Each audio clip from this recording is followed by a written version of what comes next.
Magandang araw mga Aldab Nation! May panibago na naman po akong update para sa inyong lahat. Pero bago natin ito umpisahan ay huwag niyo muna kalimutan na mag-subscribe sa aking YouTube channel at i-click mo na rin ang katabing bell button para maging updated ka sa mga latest videos na i-upload ko. At kapag umabot na ng 100,000 subscribers ang aking channel ay may sorpresa ako para sa inyong lahat. Alam kong excited na kayo kaya naman ngayon, umpisahan na natin ang ating kwentuhan. Ang pag-uusapan natin ngayong araw na ito kung saan ginusto nila yan. Pero kawawa rin nga raw ang sitwasyon ngayon ni Nanay at Tatay Dap. Kitang-kita nga raw sa latest photo na ito ang paghihirap nila sa pagsali sa Sarasuela. Parang hindi na nga raw ito mga pinapatulog ng kanilang konsensya. At ang tanong pa ng ilan, anong nararamdaman nila kapag nakikitang kanilang mga apo? Gaano ito katotoo at may sapat nga bang ebidensya ang makakapagpatunay rito? Well, yan ang ating aalamin at pag-uusapan ngayong araw na ito. Alam ko super excited na kayo malaman yan kaya naman wag na natin patagalin pa.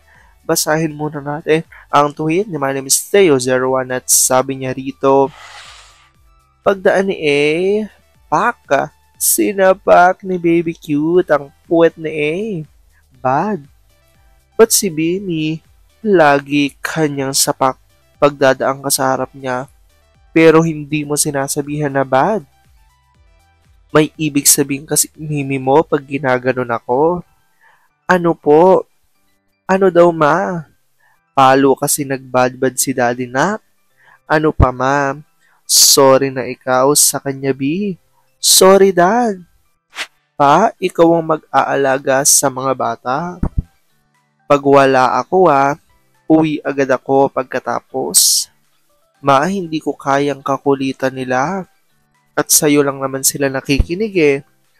Nadadaan naman sila sa maayos na usapan pa. Sasama na lang kami love para makapamasyal naman ng mga bata. Uso mga sakit ngayon. Pa, saglit lang naman.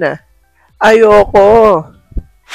After ng Valentine's, balot na balot ang isang misis.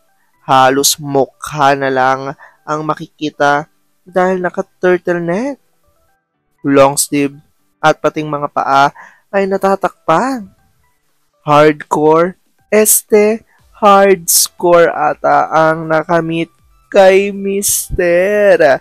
Alam kong tuwan-tuwa ako kayo sa ating binasa pero ngayon pag-uusapan na natin ang ating main topic. Oops, wait lang, saglit lang to. May ipapaalala lang ako. Para sa mga bago pa lang sa aking channel, huwag niyong kalimutan na mag-subscribe sa aking YouTube channel at i-click nyo na rin ang notification bell para lagi kayong updated sa mga latest videos na i-upload ko at para maging parte na rin kayo ng aking Fanatics channel family. Well, alam kong super excited na kayo sa ating kwentuhan, kaya naman dumako na tayo sa ating main topic. Gaano nga ba katotoo? Nakawawa nga raw ang sitwasyon ngayon di umano ni Nanay at Tatay Dab. Kitang-kita raw sa latest photo na ito ang paghihirap nila sa pagsali sa Sarasuela. Parang hindi na nga raw ito mga pinapatulog ng kanilang konsensya. Kaya ang tanong ng nakararami, ano ang pakiramdam ng mga ito kapag nakikita ang kanilang mga apo? Gano'n ito katotoo at may sapat nga bang ebidensya makakapagpatunay rito? Well, yan ang ating aalamin at pag-uusapan ngayong araw na ito. Alam ko super excited na kayong malaman yan, kaya naman wag na natin patagalin pa. Una-una na nga muna dyan galing sa Tweety Vampire 2019 at ayon nga rito, natatawa ako at the same time naawa rin dito sa mga mukha ng mag-asawa. Pinipilit ang mga sarili para makiayon sa Philippine showbiz mafia. Hindi na kasi pwedeng mag-back out hanggang hindi pa tapos ang Sarsuela. Kasali pa rin sila kasi advance ang pagtiisan nyo at kalakip ang mga litrato nga rito ni Nanay at Tatay Dab na ayon nga rito sa ating binasa ay tila makikita nga raw dito na tila parang nakakaawa nga raw ang itsura di umano ng mag-asawa ayon nga dito sa kuha na litrato ng ilan sa mga Aldab Nation. Dagdag pa niya, pinalalabas ngayon ng kampo ni Sak na hindi naman daw talaga nanligaw si Alden kay Sakang. Friends lang daw sila. Paano na lang ang tatlong Sak din? Ang galing talaga ng drama ng ABS. Una hiwalay kuno ang Sakdo. Then pasok na nililigawan ni Alden si Sak. Remember yung birthday, may mga edited pa. Ginayang Armain. Patong ulugang. Tatawan naman yun ni Dominic. Then laging may sighting si Sak at Dominic. Hindi kinagat. And then may pa-visit si Duke kay Sak. In real life, magkasama naman ito sa isang bahay. Then hiwalay na kuno ang Don Bell. Pasok ang Sak din. Kawawa naman itong Sakang. Kung kanino nilalako ng studio niya, Diyos ko po. Sagot ni Gabriel Asaya-Gaya. Agree.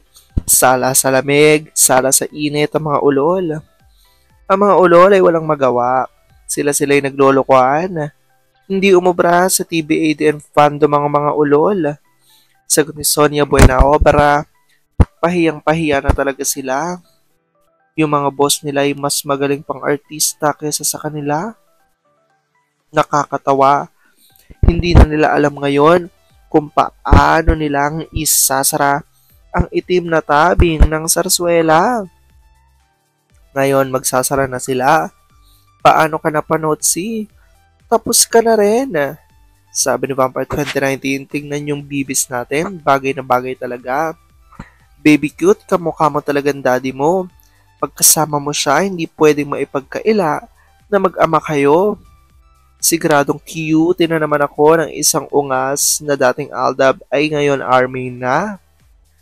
Sinaya ng GMA at APT ang ginto na dumadaloy sa kaba nila. Pinagpalit nilang ginto na ito sa tanso. Sinayang nila ang grasya na dumating sa kanila. Never na magkakaroon ulit sila ng ganitong oportunidad. Pag magbabalik tanaw si TD, ano kayang masasabi niya sa pics na ito? Tingnan niyo si Alden, malusog pa siya dito. Tingnan niyo naman ang tambok ng tiyan nilang dalawa. Magkasing laki. Hindi ba nagigilty si TD at kapangalan niya pa ang napakapoging apo? At hindi niya na lagi nakikita ngayon? Sana'y magising na sila at tigilan na yung pagsali sa Sarsuela. Dead na ang Sarsuela 1. Sagot ni Olive Kanayama at Gabriela Sayagaya. Xerox copy at like father like son. Yung mga buhay ay hindi sila pinalakad sa tamang landas. Doon sila sa zigzag path kasi lalong mahirap silang kalabanin at feeling powerful kung nasa kamay pa rin nila ang minahan ng yaman. Aldab and Aldab Nation stronger together. Agree. Bagay na bagay sino RJ at Meng. Hanggang naging mag-asawa sila, isinilang si Bibong poging baby cute. Ang ginto na ibigay ng Aldab ay naging tanso. Sinaya ng mga ulol nang sumali sa Sarsuela. Lahat ng Sarsuelaista ay hindi na pinagpapalab. Ayan nga ang revelasyon ng ilan sa mga Aldab Nation. So matagal na ho kasi na talagang maraming sabi-sabi about dito na kung totoo man nga raw ang ginagawang Sarsuela di umano kina Alden at Meng, especially kay Mengay, ay ano naman daw ang nararamdaman ng magulang nito. Kaya ayon sa mga Aldab Nation, tila ang magulang o parents nga raw ni Meng ay kasali rin di umano sa Sarsuela. At ngayon sa mga latest photos na lumalabas nga ni Nanay at Tatay Dab ayon sa mga Aldab Nation ay tila Parang makikitang stress na stress nga raw ang mga ito, hindi na lang makabitaw sa sarsuela, ngunit tila parang nagsisisi. Lalo pat ngayon nga raw na di umano'y lumalaki na ang mga apo nila, di umano sa May chart. Kaya naman sa tuwing nakikita ng mga ito, siguradong araw na nagsisisi rin ang mga ito ayon yan sa mga Aldab Nation. Well, comment down below nyo dyan guys kung ano po opinion nyo patungkol dito. Alam ko dahil dito marami pa rin sa inyo mas lalo ngayon kumakapit at naninindigan ng Aldab Nature is real, pero sabi nga natin na kahit ano pa man na maging desisyon ni Aldab at Meng sa kanilang buhay, karera at buhay pag-ibig, kailangan natin sila supportahan, kailangan natin ito tanggapin ng buong buo dahil yun ang kanilang deserve. At yan ang aking update for today's video. Maraming salamat mga Aldab Nation. Ingat!